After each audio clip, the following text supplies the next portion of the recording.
بسم اللہ الرحمن الرحیم.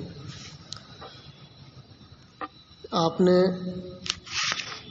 اب تک یہ جو کچھ پڑھا ہے یہ علم بلاغت کے مبادیات تھے. اب یہاں سے جو علم بلاغت کے 3 علوم بتائے گئے تھے. علم بلاغت 3 علوم کا مجموعہ ہے: علم معانی، علم بیان اور علم بدیع. 3 میں سے پہلا علم معانی ہے، اس پر یہ گفتگو کر رہے ہیں. اس کے بعد بیان اور بدیع پر گفتگو ہوگی. دیکھیے علم معانی کی پہلے تعریف کر رہے ہیں. علم المعانی هو علم يعرف به احوال اللفظ العربی التي بها يطابق مقتضى الحال. علم معانی وہ ایک ایسا علم ہے جس کے ذریعے سے عربی لفظ کے حالات، یا یہ کہو ان کے ذریعے سے عربی لفظ کے وہ حالات پہچانے جائیں جس کے سبب سے الفاظ مقتضی حال کے مطابق کیے جاتے ہیں. ان کے دوسرے لفظوں میں اس کی تعریف یہ بھی کر سکتے ہیں کہ جو علم الفاظ کو مقتضی حال یعنی موقع و محل کے مطابق استعمال کرنے کو سکھائے اسے علم معانی کہتے ہیں. ہے نا؟ ترجمہ ہو جائے گا نا؟ تو یہ ہو گئی علم معانی کی تعریف. اب آگے تھوڑی سی گفتگو بڑھا رہے ہیں. کہہ رہے ہیں فتختلف صور الکلام لاختلاف الاحوال. یہ کلام کی صورت مختلف ہوتی ہے لاختلاف الاحوال، حالات کے بدلنے کی وجہ سے.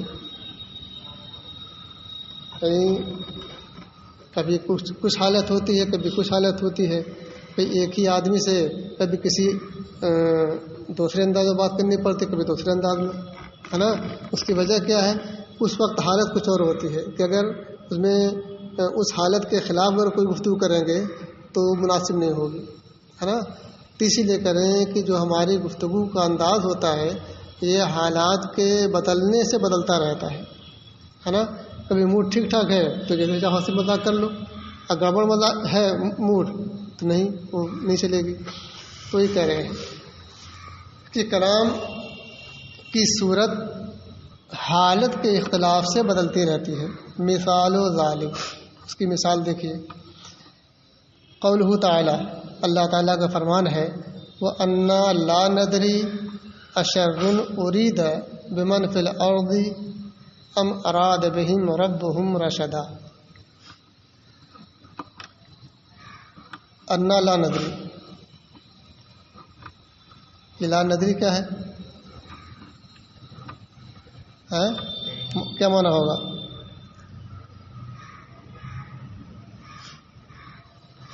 ہم نہیں جانتے ہے نا. انا لا ندری، اور بے شک ہم نہیں جانتے. اشر ارید، کہ شر کا ارادہ کیا گیا ہے.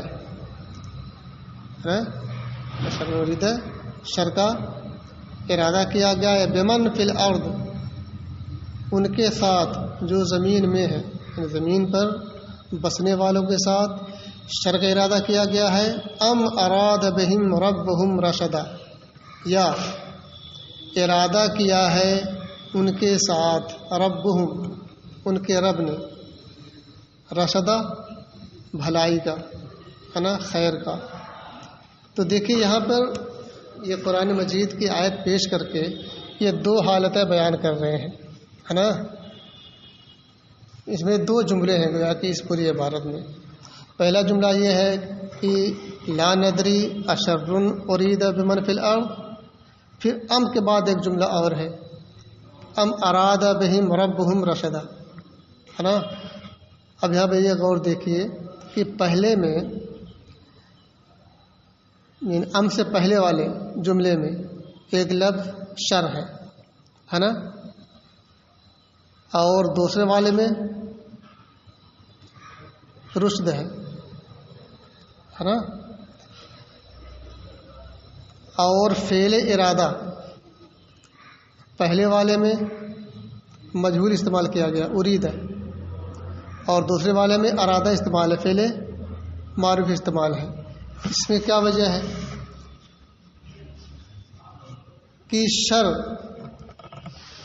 ایک ایسی چیز ہے کہ جس کی نسبت اللہ تعالیٰ کی جانب کرنا یہ مناسب نہیں ہے نا، اور خیر ایک ایسی چیز ہے کہ اس کی نسبت اللہ تعالیٰ کی طرف کی جا سکتی ہے، کی جانی چاہیے ہے نا، جبکہ خیر اور شر دونوں کا پیدا کرنے والا اللہ تعالیٰ ہے۔ اگر یہ کہا جائے کہ اللہ تعالیٰ نے فلاں قوم کے ساتھ بہت برا کیا، نعوذ باللہ، یہ کیسا ہے؟ اچھا نہیں ہے۔ یہ کہا جائے کہ اللہ تعالیٰ نے فلاں قوم کے ساتھ بڑا اچھا کیا، ٹھیک ہے نا، تو وہی چیز یہاں بتائی جا رہی ہے کہ پہلی ام سے پہلے والے صورت میں کیا ہے کہ شر کی نسبت ہے تو اللہ تعالیٰ ہی کی طرف، لیکن وہاں فعل مجہول استعمال کیا گیا تاکہ مکمل نسبت اللہ تعالیٰ کی طرف نہ ہو۔ تو کیا معنی ہوا اس کا؟ ہمیں نہیں معلوم کہ شر کی نسبت زمین والوں کے ساتھ برائی کا ارادہ کیا گیا ہے نا، تو کیا گیا ہے بالکل یہ مجہول کر دیا ہے نا، نسبت کسی کی طرف نہیں کی گئی، جبکہ طے ہے کہ سب کا خالق اللہ ہے۔ اچھا، یا اللہ تعالیٰ نے ان کے ساتھ بھلائی کا ارادہ کیا ہے۔ اب یہاں رشد ہے، رشد ہے، تو ظاہر بات ہے یہ خیر و بھلائی ہے، تو اس کی نسبت آسانی سے کرنا کوئی دقت نہیں ہے نا۔ تو اب یہاں بھی یہ بتا رہے ہیں کہ وہ کہ موقع محل کے حساب سے جو چیز مناسب تھی وہ یہاں پر ہے۔ موقع کے حساب سے یہ مناسب نہیں تھا کہ مجہول یہ شر کی نسبت اللہ تعالیٰ کی طرف کی جائے، اور موقع کے لحاظ سے وہ مناسب تھا کہ خیر کی نسبت کی جائے اللہ تعالیٰ کی طرف ہے نا۔ تو یہ صرف یہ دکھانا ہے یہاں پر کہ مقتضائے حال کے مطابق ہم کو کرنا کیا ہے نا، موقع عمل ہمارا کیا بتا رہا ہے۔ تو موقع عمل یہی بتا رہا ہے یہاں پر کہ شر کی نسبت اللہ تعالیٰ کی طرف نہ کی جائے اور خیر کی جائے۔ اچھا، فَإِنَّ مَا قَبْلَ أَمْ سُورَةٌ مِّنَ الْكَلَامِ، تو بے شک ام کا ما قبل یہ کلام کی ایک صورت ہے نا۔ اچھا، تو خالف و صورت ما بعدہ، اور یہ صورت کیا ہے؟ اس کے مخالف ہے جو اس کے بعد آ رہی ہے۔ اس کے بعد ام کے بعد، یعنی ام کے بعد ام سے پہلے مجہول اور ام کے بعد معروف۔ لأن الأولى فيها فعل الارادہ مبنی للمجہول، اس لیے یہ پہلی صورت ہاں جس میں فعل ارادہ مبنی للمجہول ہے، یعنی فعل مجہول ہے، والثانیہ یا فعل ارادہ مبنی للمعلوم، اور دوسری صورت جس میں فعل ارادہ مبنی للمعلوم یعنی فعل معروف ہے نا۔ تو یہ گویا کہ مقتضائے حال اور موقع محل کے مطابق ہوا۔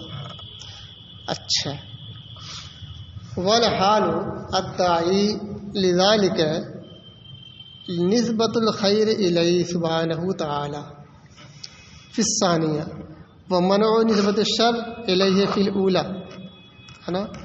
اب یہ کہہ رہے ہیں کہ حال اس بات کا طالب ہے، اس بات کا داعی ہے، یعنی حالت اس بات کو چاہتی ہے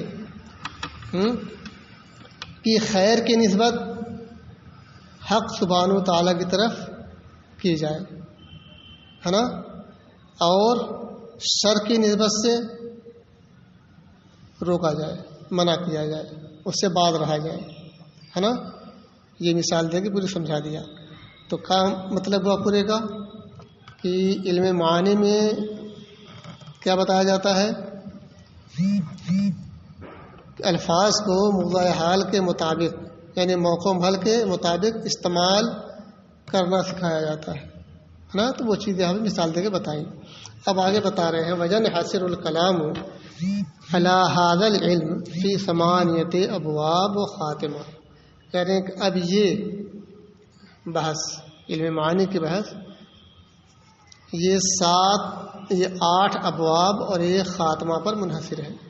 یعنی اس کی گویا کی کل 8 قسمیں ہوئیں ہے نا اور ایک خاتمہ. اتنے پر اس علم معانی کے تعلق سے گفتگو کریں گے. یہ اب دیکھیے ایک باب دیکھ لیجیے. اس کا پہلا باب ہے الباب الاول فی الخبر والانشاء. اس کا پہلا باب کیا ہے؟ خبر اور انشاء کے بارے میں. خبر اور انشاء کے بارے میں آپ نے ہدایت النوم میں یا اور دوسری کتابوں میں پڑھ لیا ہے. یہ خبر کیا ہوتی ہے، انشاء کیا ہوتا ہے. خبر کیا ہے؟ ہاں، کہنے والے کو سچا جھوٹا کہا جا سکے، یہ خبر ہے. اور جس میں کہنے والے کو سچا جھوٹا نہ کہا جا سکے وہ انشاء ہے نا. بس پوری بات میں پاری یہی ہے. دیکھ لیجیے عبارت کلو کلام فہو اما خبر اور انشاء. ہر کلام یا تو وہ خبر ہوگا یا انشاء ہوگا. اب خبر کی تعریف کر رہے ہیں والخبر ما یصح ان یقال لقائلہ انہ صادق فی او کاذب ہے نا. بہت مشہور تعریف ہے کہ یہ خبر وہ ہے کہ اس خبر کو کہنے والے کو، خبر کو سنانے والے کو سچا جھوٹا کہا جا سکے، اس سلسلے میں سچا یا جھوٹا کہا جا سکے. کسافر محمد و علی مقیم. یہ مثال دیا کس کی؟ خبر کی. محمد نے سفر کیا اور علی کھڑا ہے. اب ظاہر بات ہے یہ خبر ہے. اب یہ سچی بھی ہو سکتی ہے، جھوٹی بھی ہو سکتی ہے. اگر سفر کیا محمد نے، علی کھڑا ہے، اگر اس کے مطابق ہے تو ٹھیک ہے، سچ ہے. اور اگر مطابق نہیں ہے تو جھوٹ ہے. خبر دونوں کا احتمال رکھتی ہے. چلیے والانشاء ما لا یصح ان یقال لقائلہ ذلک. اور انشاء کیا ہے؟ کہ اس کے کہنے والے کو سچا جھوٹا نہ کہا جا سکے. یہاں عبارت بہت شارٹ کر دی ہے نا. کسافر یا محمد اقم یا علی. اے محمد سفر کر، اے علی کھڑا رہ. اب ظاہر بات ہے یہ کیا ہے؟ حکم ہے. گزارش بھی ہو سکتی ہے، کچھ بھی ہو سکتا ہے، لیکن خبر نہیں ہے. اب یہ جملہ ادا کرنے والے کے لیے نہیں کہا جائے گا کہ ہاں یہ صحیح کہہ رہا ہے یا جھوٹ کہہ رہا ہے نا، کچھ نہیں. چلیے والمراد بصدق الخبر. اب اس کی توضیح کر رہے ہیں آگے. صدق خبر سے مراد کیا ہے یہ بتا رہے ہیں. مطابقت للواقع، جو واقع کے مطابق ہو وہ صدق خبر ہے. وہ بکذب ہی عدم مطابق ہی لو. اور کذب خبر کیا ہے؟ جو واقع کے مطابق نہ ہو ہے نا. تو اب یہ کہہ رہے ہیں فجملۃ علی مقیم. یہ علی مقیم یہ جملہ ان کانت نسبۃ مفہومہ منها مطابقۃ لما فی الخارج فصدق. یعنی اس جملے سے جو مفہوم سمجھا جا رہا ہے، کانت نسبت المفہومہ، وہ نسبت جو اس سے سمجھی جا رہی ہے، مطابقۃ لما فی الخارج، مطابق ہے اس سے جو خارج میں ہے نا. ترجمہ یہ کرو کہ اس جملے سے جو سمجھا جا رہا ہے وہ مطابق میں، یہ خارج میں اگر مطابق ہے، خارج کے مطابق ہے تو صدق ہے، وَإِلَّا فَكِذْبٌ. اور ایسا نہیں تو کذب ہے. وَلِكُلِّ جُمْلَةٍ رُكْنَانِ. اور ہر جملے کے 2 رکن ہوتے ہیں. یہ بھی تم نے پڑھ لیا ہے نا. نحو کی کتاب میں بہت تفصیل سے اس کی بات گزری ہے. ہر جملے کے 2 رکن ہوتے ہیں. وہ کیا کیا؟ مسند اور مسند الیہ ہوتے ہیں نا، ایک مسند ہوتا ہے ایک مسند الیہ ہوتا ہے، اسی کو محکوم علیہ اور محکوم بہ کہتے ہیں۔ محکوم علیہ کو مسند الیہ کہتے ہیں اور محکوم بہ کو مسند کہو، مسند بہ نہیں کہا جاتا، مسند۔ ہاں، لکل جملۃ رکنان، ہر جملے کے دو رکن ہوتے ہیں، ایک مسند محکوم علیہ اور دوسرا محکوم بہ۔ ویسمی الاول مسندا الیہ، پہلے کو مسند الیہ بھی کہتے ہیں، جیسے فاعل، نائب فاعل ہے نا، اس مسند الیہ ہے۔ کیوں مسند الیہ ہے؟ کیوں ان کی طرف فعل کی نسبت کی گئی ہے نا، فاعل کرنے والا ہے تو ظاہر کام کرنے کی نسبت کی گئی، ایسے نائب فاعل کی طرف بھی۔ اچھا، والمبتدا الذی لہ خبر، اور وہ مبتدا جس کی خبر آتی ہے، جیسے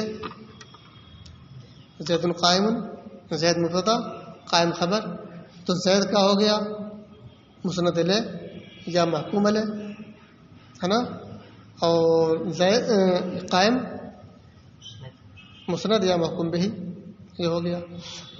تو یہ کہ ویسمی الاول مسند الیہ، اور پہلے کو یعنی محکوم علیہ کو مسند الیہ کہتے ہیں، جیسے فاعل، نائب فاعل، اور وہ مبتدا جس کی خبر ہو، جس کی خبر آتی ہے، یہ کہہ لو۔ ویسمی الثانی مسندا، اور دوسرے کو یعنی محکوم بہ کو کیا کہتے ہیں؟ مسند کہتے ہیں۔ کل فعل، جیسے فعل ہے نا۔ والمبتدا المکتفی بمرفوعہ، اور وہ مبتدا جو اپنے مرفوع پر اکتفا کر لے۔ یہ کبھی پڑھا کہیں؟ قواعد میں نہیں آیا ہے؟ اچھا، تو ایک خالی وہ تو ہے مبتدا خبر زید قائم ہے نا، لیکن ایک کیا نام ہے، ترکیب یہ بھی ہوتی ہے کہ مبتدا تو ہوتا ہے لیکن صرف اپنے مرفوع پر اکتفا کر لیتا ہے وہ، ہے نا۔ اس کی تعریف یوں ہے کہ وہ صفت، اور سن لو، وہ صفت جو حرف نفی یا الف استفہام کے بعد واقع ہوتی ہے، یہ پڑھے ہوگے کہیں، وہ صفت جو حرف نفی یا حرف استفہام کے بعد واقع ہوتی ہے اور اس میں ظاہر کو رفع دیتی ہے نا۔ اس کی مثال جیسے اس میں حیاتن میں گزرا ہوگا، ما قائم الزیدان، اقائم الزیدان ہے نا، کیا ترجمہ ہوا؟ ما قائم الزیدان، دو زید، اور اقائم الزیدان، اس میں کون مبتدا کون خبر ہے؟ لیکن مثال اس کی ہے المبتدا المکتفی بمرفوعہ، وہ مبتدا جو اپنے مرفوع پر اکتفا کر لے، ہے نا۔ اس میں کہاں ہے؟ زید مبتدا ہے، خبر۔ تو دیکھو ان دونوں مثالوں میں صفت اپنے ماں باپ کی طرف منسوب ہے۔ صفت کون ہے اس میں؟ قائم، یہ صفت ہے، اور اس کا ماں باپ کیا ہے؟ زیدان ہے۔ تو گیا کہ صفت اپنے ماں باپ کی طرف منسوب ہوئی، ہے نا۔ اچھا، اور ماں باپ اس صفت کا فاعل ہے نا، مواد میں نہیں، زیدان یہ اسی قائم کا فاعل ہے، تو گویا کہ وہ یہ فاعل مرفوع ہوتا ہے، تو گویا اسی پر اس نے اکتفا کر لیا، چلو ہم کو اتنا ہی دے دو، اتنے راضی ہے نا۔ تو اس صفت کا فاعل کیا ہے، اور خبر کے قائم مقام بھی ہے، یہ بھی ہے نا، اس کا فاعل تو ہو گیا لیکن وہی خبر کے قائم مقام بھی ہے۔ تو جب یہ مبتدا آ جائے جو صرف اپنے مرفوع پر اکتفا کر لے تو یہ مسند الیہ نہیں ہوگا بلکہ مسند ہوگا، ہے نا۔ تو بتا گئی نا، چلو بس کرو سے